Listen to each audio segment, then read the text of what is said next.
Warmtejoerd en een volle simmerdag, maar het begon van de morgen nog met bewolking.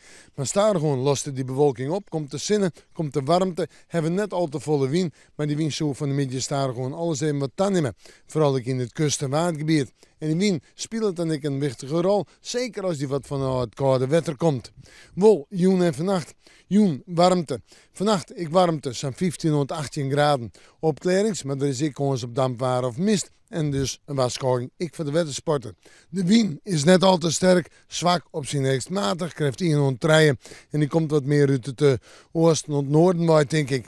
Zeggen we dan vooruit naar morgen, dan hebben we morgen op een tige warme dag. Een warme dag met zinnen, maar staat er gewoon al meer bewolking. Het blijft, denk ik, onder die daar nog correct droeg.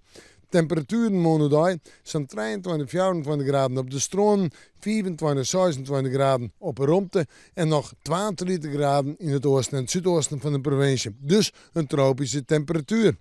De wind die zal zwak of matig wezen, ik denk letter zelfs vrij krachtig en zie ik het meer en meer het noorden op. Wel, we zeggen vooruit naar morgen en nacht, dan hebben we kans op morgen op pittige tongerbuien, kans op hagel, kans op zwieren windstichten, misschien ik wel wetterlijst, dus alvast even een waarschuwing voor de wettersporter, uiteindelijk morgenmiddag al van het wetter afwijzen.